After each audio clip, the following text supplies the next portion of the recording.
Welcome back to the program नाजरीन। पाकिस्तान में एक बड़ी अनयूजुअल लेकिन बड़ी ख़तरनाक सिचुएशन डेवलप कर गई है। पाकिस्तान तहरीक इंसाफ के हकीकी आज़ादी मार्च को रोकने के लिए शहबाज शरीफ साहब की हुकूमत ने प्लान तैयार कर लिए और कल रात उसका हमने अमली मुजाहिरा देखा। जब क्रैकडाउन शुरू हुआ पाकिस्तान तहरीक इंसाफ के अरकान PMLA वो जो MNAs जिनका भी इस्तीफ़ा मंजूर नहीं हुआ उनके खिलाफ, और जिसमें कि मुतअद्दिद अफराद शामिल थे। एजाज चौधरी साहब के घर, यास्मीन राशिद साहिबा को गिरफ्तार करने के लिए उस्मान डार साहब के घर छापे पड़वाए गए, हमाद अजहर साहब के घर छापा हुआ, मोहसिन लगारी साहब के बेटे को उठा के ले गए, जस्टिस नासरा इकबाल साहिबा के घर जो है वो छापा पड़ा, लाल हवेली के बाहर भी पुलिस की बहुत बड़ी नफरी तैनात की गई और ये सारे सिलसिला देखने में आया। उसके बाद पकड़ कारकुनों को हिरासत में लिया गया, बिल्कुल काफ़ी कारकुनों को हिरासत में लिया गया। और इसके अलावा जो एक और बड़ा नाखुशगवार वाक़या आज सुबह पेश आया वो ये था, खबर चली कि एक पुलिस कांस्टेबल अपनी जान से हाथ धो बैठा।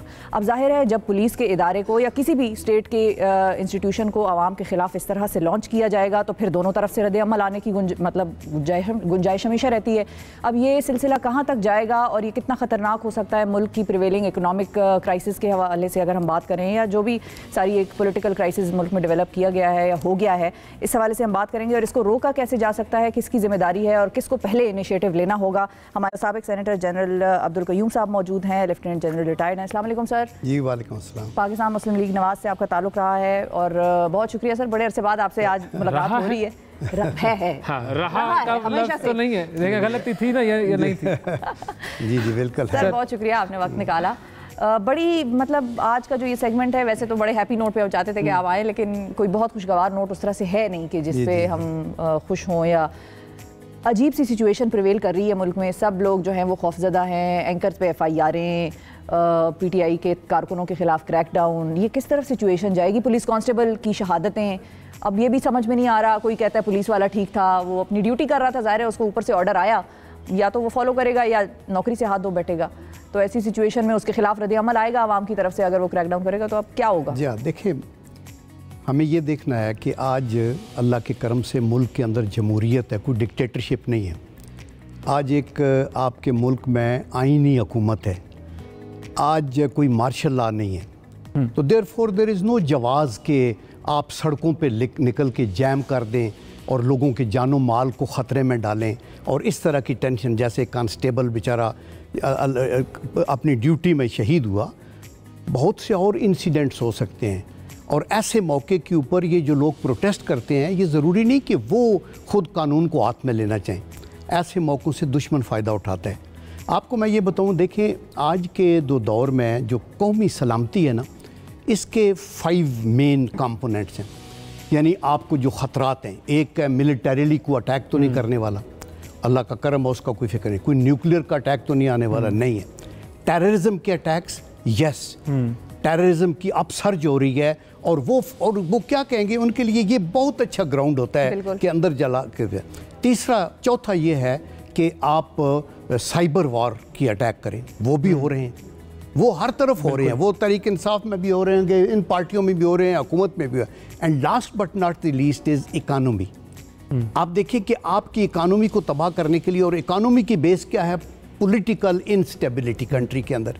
अगर आप मुल्क में ये जो आज मुल्क में फ़िज़ा है, जिसमें आप भी रंजीदा हैं और मैं भी रंजीदा हूँ, और हम सारे, आज तो हमारा इशू है कि हम अपनी इकानमी को बेहतर करें, हम हालात को ज़्यादा करें, लोगों को खुशहाल करें, अच्छे आगे जाके इलेक्शंस हों और फिर ट्रांजिशन। इस हिसाब से तो फिर कोई किसी किस्म का प्रोटेस्ट अलाउड ही नहीं होना चाहिए जमहूरियत में। नहीं, प्रोटेस्ट इज़ अलाउड। आपको यानी जो आपकी कॉन्स्टिट्यूशनल परमिशन है वो है, तो फिर लेकिन देखें, ये तो आप कह रहे हैं ना, आज़ादी, सही आज़ादी का मार्च, कोई भी नाम रख दें उसका, कोई भी मार्च रख दें। PDM वालों ने भी अपने मार्च का नाम रखा हुआ था ना, सबको अलाउड है, सब पार्टीज को अलाउड है। लेकिन जब आप ये कहते हैं कि ये जहाद है, ये हक, जहाद की भी टर्मिनोलॉजी इस्तेमाल करने में क्या है, मौलाना फजलुर रहमान कई मर्तबा कर चुके हैं। आप इसकी स्पिरिट को अंडरस्टैंड करें। देखिए, आप जब ये कहते हैं हक और बातिल की लड़ाई है, आप मुझे बताएं, पॉलिटिक्स में हमेशा हर पार्टी दूसरी पार्टी को बातिल कहती है। नहीं, लेकिन देखिए ना, अमर बिन मारूफ की जब आप बात करते हैं, जब ये करते हैं और इसको पिच करते हैं लोगों को, और ये आप कहते हैं कि हम आ रहे हैं, हुकूमत जो है वो हट जाए और इस्तीफा दे देंगे, वो उन्होंने तो कहा पुरअमन होगा, हम बैठेंगे आकर, डेट मांग रहे हैं। और पुरअमन वाली बात को हम अप्रिशिएट करते हैं, वो उनका राइट है। दैट इज़ वाई वो स्टॉप नहीं किया जा रहा। लेकिन आज जो मुल्क के अंदर नहीं, वो तो देखें लोगों के ही टैक्टिक्स है ना ये। मेरे भाई लास्ट टाइम आपको देखा 2014 में, हाँ। ये करते कराते जब ये रेड जोन में भी दाखिल हो गए, स्टेप करते करते, फिर आपको पता है पाकिस्तान टेलीविजन नेटवर्क के ऊपर कैमरों को तबाह तो किया, प्रीएम्प्टिव स्ट्राइक की है आप लोगों ने उन पर कि आज उनको जो है वो पहले से ही पकड़ लो। ये गवर्नमेंट की ड्यूटी है to make sure. Do you think कि जब मॉब इधर सारा आ जाए, रेड जोन में आ जाए, एम्बेसियाँ जलानी शुरू कर दे, तो फिर उसके वक्त वो करेंगे? प्रीएम्प्टिव मूव ज़रूरी है, बिकॉज आप ये यू कैन फोरसी। नहीं तो फिर तो यही होगा कि कांस्टेबल, मतलब जो कल रात हो रहा था कि जस्टिस नासिरा इकबाल के घर कूदे और गेट खोला, फिर अंदर गए, कई जगह पे गलत किया होगा, कई जगह मैं ये नहीं बात कि पुलिस भी कानून के तहत ही कार्रवाई कर सकती है। मुझे लेने आएंगे तो वारंट दिखाएंगे, कोई तो कानून होगा जो उनको देखे वो तो बिल्कुल आप, आई एग्री विद यू कि वो तो हमें कोई जवाब नहीं बनता, हमें कानून के मुताबिक, एंड आई एश्योर यू कि हुकूमत की तरफ से ये ऐसा ही होगा। लेकिन जब आप जलाओ घिराओ, आपने सुने हैं ना नारे, यानी आप कैसे कोई नारे तो हर तकरीर में लगाते हैं ना, लेकिन वो सारे आप लोगों ने जलसे होने दिए। कभी किसी ने नहीं कहा कि ये मैं जला रहा हूँ सारे, आप टैक्स ना दें, हुंडी से पैसे भेजें। शेख रशीद साहब की गुफ्तगू आपने सुनी? कभी आपने किसी लीडर को पिछले 75 कितने जलसे हुए? अभी भी हुए उनके, किसके? इमरान खान साहब के, वो सिविल डिसोबीडियंस की मूवमेंट जब कॉल की, उसके बाद आप लोगों के दौर में जलसे हुए। उनको हुकूमत ने अलाउ किया, वो जलसे किए, वेरी गुड। तो अब क्या है प्रॉब्लम?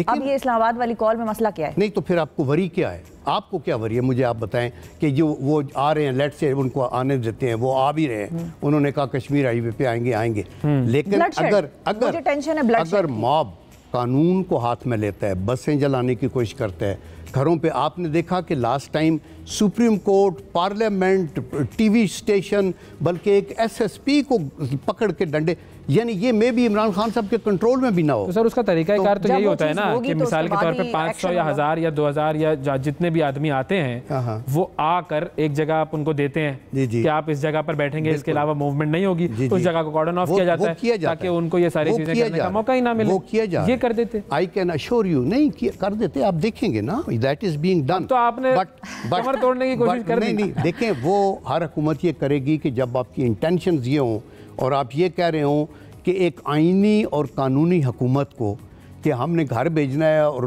बंदूक की नोक पे उनसे ये कहलवाना है कि आप अब चले जाएं और इलेक्शन फलां दिन होगी, ये तो कोई भी नहीं करेगा। अच्छा, ये चीज़ आप लोगों के एलाइज तो नहीं कर रहे सिंध में उस तरह से घरों के क्रैकडाउन और पुलिस का लोगों के घरों में घुसना और वो चीज़ वहाँ पर तो नहीं हो रही? अटैक तो वो इस्लामाबाद, अटैक तो इस्लामाबाद पे आ रहा है ना, लेकिन पंजाब से शुरू किया ना आप लोगों ने। नहीं, आप डिफेंड करना चाहती हैं कि ये ठीक बात है कि इस तरह देखिए सर, लॉन्ग मार्च बिलावल भुट्टो साहब की हुई है, फजलुर रहमान साहब का धरना हुआ है। बड़ा पुरअमन अपने तरीके पे गए, फजलुर रहमान साहब ने किया, उन्होंने किया, ये आप देखते रहना, आप देखती रहें कि इनकी किसी बात के ऊपर आप इत्मीनान नहीं कर सकते। और पुरअमन बातें नहीं थी इनकी, अभी कोई हरकत ऐसी हुई नहीं थी मेरे ख्याल में, कोई ऐसी हुई कि जिस पे अपने कहा। और अभी भी आई कर यू कि कानून को हाथ में लेने वालों के खिलाफ कार्रवाई होगी, otherwise there is no question.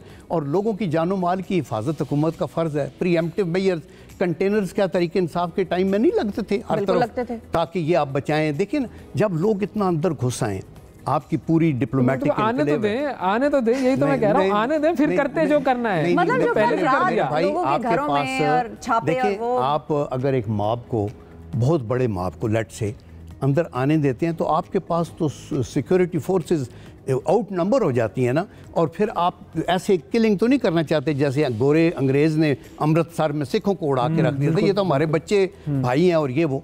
तो therefore you have to take preemptive measures to ensure कि जी ज़रूरी है, जगह भी उनको दे दें, आने की भी इजाज़त हो, लेकिन फनल्ड करके उनको। प्रीएम्प्टिव मेजर में एक मेजर ये भी था जो कि ख्वाजा आसिफ साहब ने कहा कि हम तो हुकूमत डिसॉल्व कर रहे थे, हमारे इत्तेहादी नामा ने। देखिए ना, ये एक अलग व्यू पॉइंट है ना कि यस, हमारी पार्टी का तो इवन ये नो कॉन्फिडेंस के अंदर भी हम उजलत में नहीं थे। मैं आपको अश्योर करता हूं, लोगों की थी जी, ये सब की तजवीज़ थी कि मुल्क डूब रहा है, इकानमी तबाह हो चुकी है, आगे कोई मतलब you don't see light at the end of the tunnel. पार्टियां अपने मफादात ना देखती रहें, आप मुल्क का मफाद। सबसे ज़्यादा जल्दी में कौन था ये नो कॉन्फिडेंस मोशन के लिए? देखिए, मैं तो उस पार्टी के अंदर ऐसे was not Privi, but I am sure कि सारी जो बिग जमातें, जो 10-11 जमातें साथ शामिल हुई हैं, वो है ना। देखिए, हमें आज दुख की बात यह है, खुदा की कसम, कि हमारी सोसाइटी पोलराइज हुई है। मैं इमोशनली या नून के साथ हूँ तो मुझे सारे बाकी काफर नजर आए, या मैं तहरीक इंसाफ के साथ हूँ तो बाकियों का चेहरा भी मुझे पसंद हो। तो ये जो है ना, ये किलिंग है, पर्सनल हो गई ये चीज़। देखिए पाकिस्तान, मैं एक सोल्जर भी हूँ, पिछले मैं 50 साल से तकरीबन इधर उधर फौज के अंदर भी इधर करता रहा। मैं ये कहता हूँ पाकिस्तान में बड़ी स्ट्रेंथ है, बाखुदा बड़ी स्ट्रेंथ हर लिहाज से एग्री है, लेकिन हम अपनी पीठ से खुद उठाते हैं, हम बाहर जाके अपनी करप्शन का जिक्र करते हैं। वो अहमद फराज साहब का शिबली मेरे दोस्त हैं, उनके फादर को बड़ा अच्छा है कि हर जिस्म दाग दाग था, लेकिन फराज हम बदनाम यूं हुए कि बदन पे कबाना थी। बदन पे कबाना थी। आप हम एक दूसरे को इतना इमोशनल करते हैं। देखिए हमें हक की बात करनी चाहिए। मैं ये नहीं कहता कि पॉलिटिशियन जो इत्तेहाद में शामिल हैं ये सारे पाक साफ साफ धोए हुए हैं, इनकी अपनी गलतियां होगी, माजी से सीखना चाहिए। इमरान खान साहब के लिए मेरी पीस ऑफ एडवाइस यही होगी कि आप अपनी जो 3.5-4 साल में गलतियां हुई हैं, टीम की सिलेक्शन में हुई हैं, जिस तरह भी हुई हैं, एडवर्टेंटली इनएडवर्टेंटली, उससे सबक सीखें, अपना मैनिफेस्टो तैयार करें और लोगों को बताएं कि मेरा प्लान इकोनॉमी का। लेकिन अभी अनफॉर्चुनेटली चूंकि अभी वो इमरान खान नहीं है जो अनट्राइड था, अभी तो ट्राइड इमरान खान है एंड फेल्ड है टोटली। तो आगे का फिर वो बताएं लोगों को कि क्या करना है। बिल्कुल ठीक है जी, बहुत शुक्रिया अदा करेंगे। अच्छा देखते हैं कि अब आने वाले दिनों में क्या होता है। मतलब दुआ हमारी यही है कि जो कुछ हो पीस ज़रूरी है, अमन से हो और तमाम जो मामलात हैं वो कंट्रोल में ही रहे। सर बहुत शुक्रिया।